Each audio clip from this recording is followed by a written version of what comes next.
Well, good morning from Cameron. Drop me a note. Let me know how you're doing, what's going on, where you're coming in from, who you are. But for the most part, do you feel like you're just one step above vermin?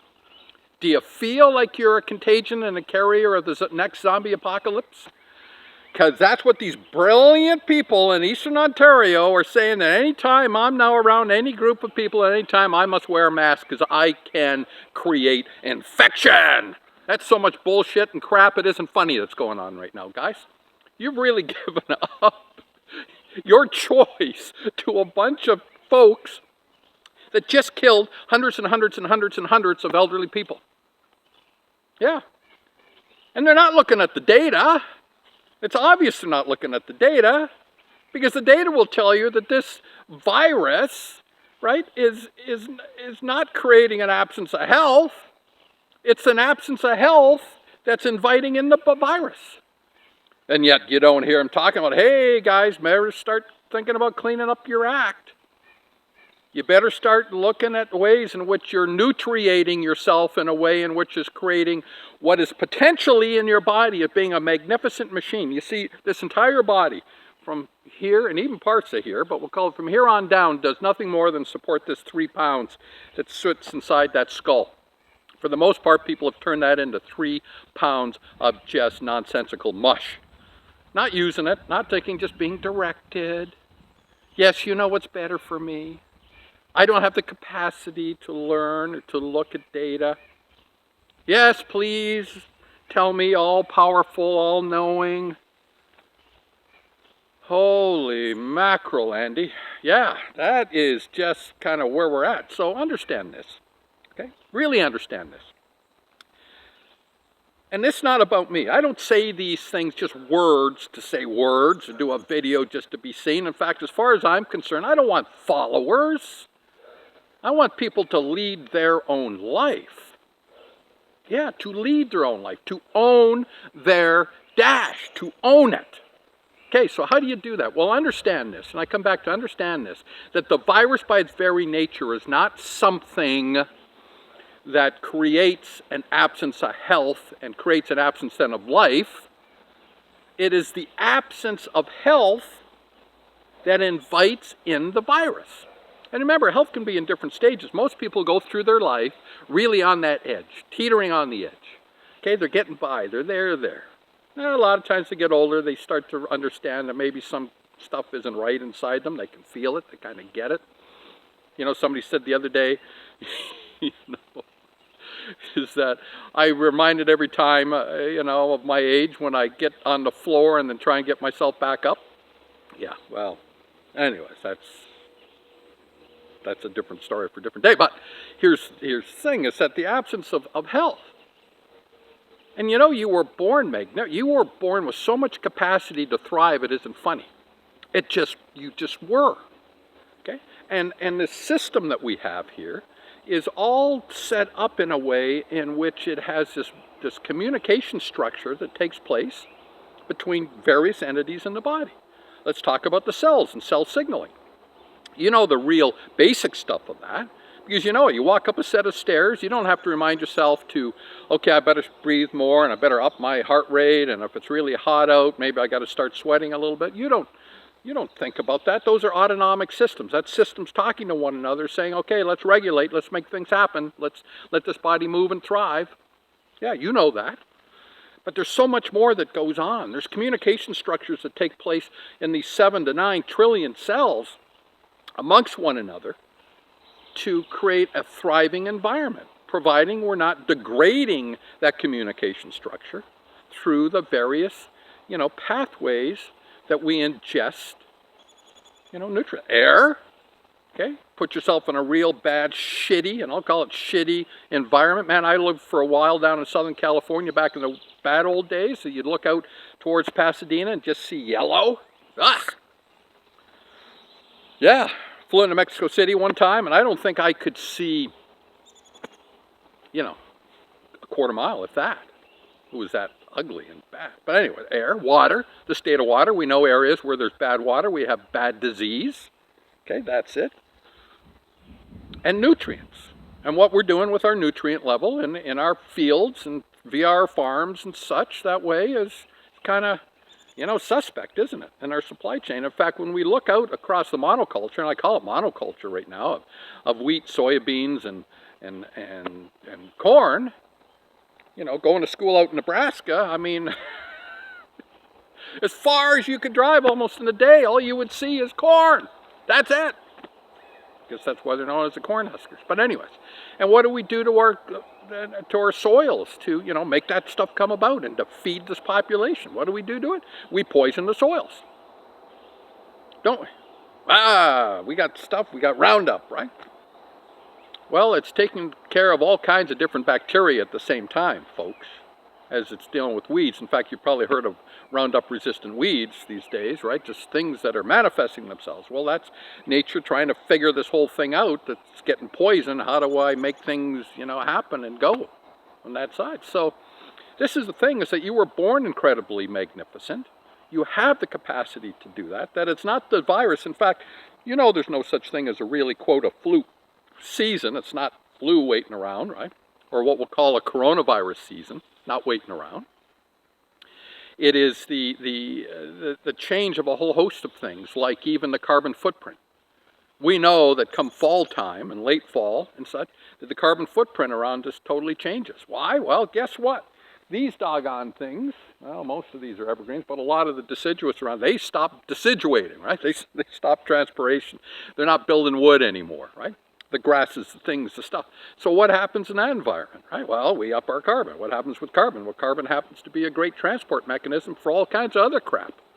Cyanide, particulate, mercury, all kinds of different things that are in the air suddenly combined and deal.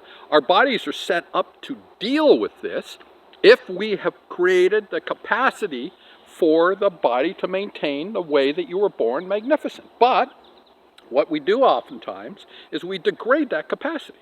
Listen, we got this whole bacteria.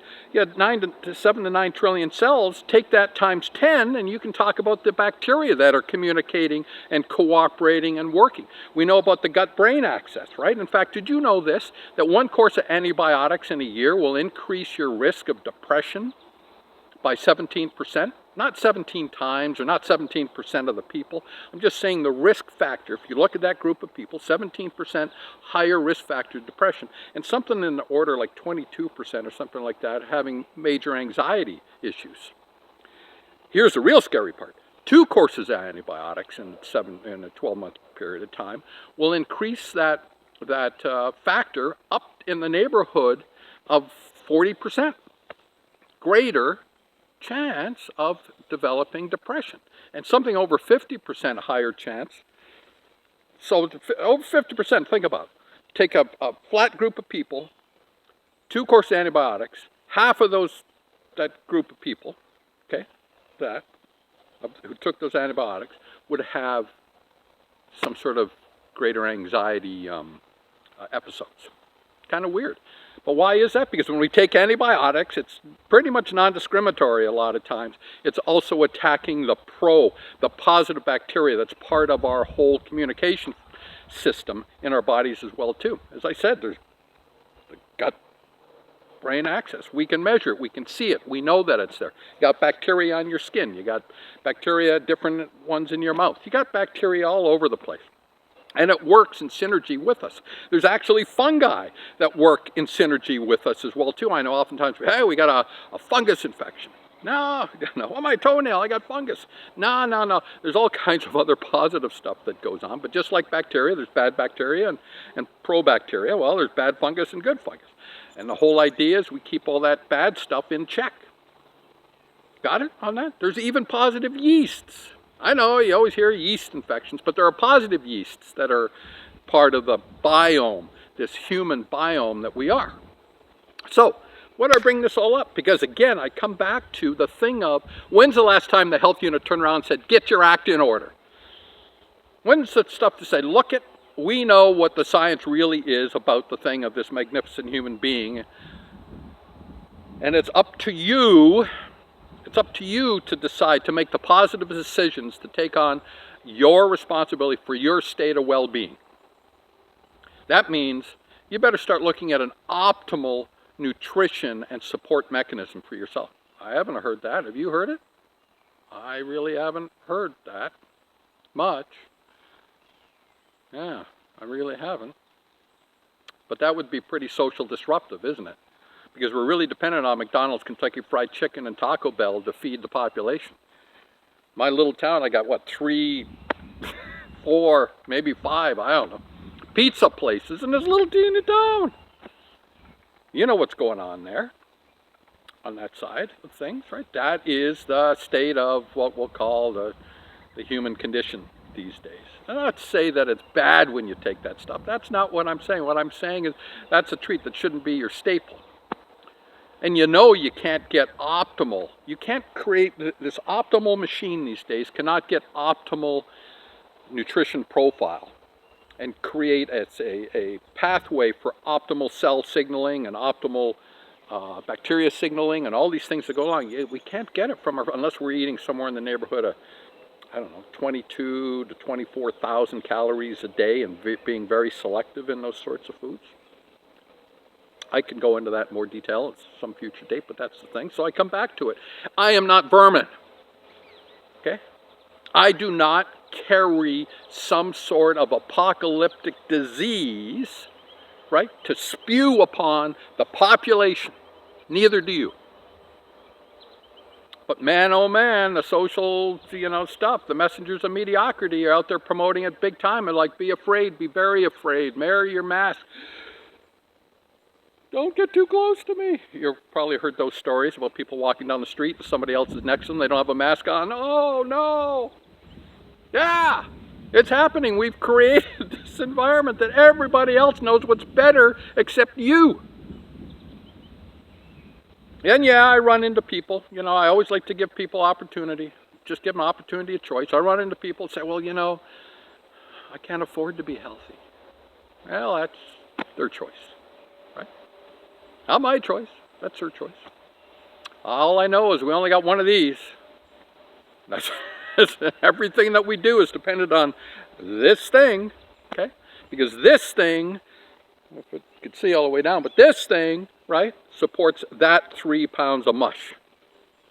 That's what it does. That's how it's set up. That's the reason we do the things that we do. And I was born for this. I absolutely was born for this. But I don't want the followers. I want you to be your own leader. I want you to own your dash. I can help you do that. Don't get me wrong. I can absolutely help you do that. But by God, it's still up to you because I can't do it for you. But I can put you in the right frame of mind because that's where it all starts. You have to decide that you are worth it. And you are worth it because you were born golden, from golden.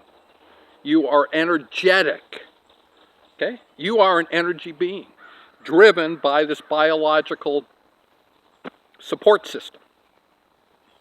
Yeah, cool stuff. So leave a note. Come on, go ahead, leave a note. The more notes that get left, the more Facebook takes this and puts it out. Kind of interesting the way that they work these days because they want to control the universe too. And we're letting them. Anyway. Yeah, that's it from Camp Cameron. Beautiful day, beautiful summer day. And I think with that in mind, I'm going to take care of a 4- and 5-year-old that are putzing around in the kitchen right there with their grandmother right now. And we're going to go from there because the future is bright. All right, everybody. Take care. Be well. Bye-bye.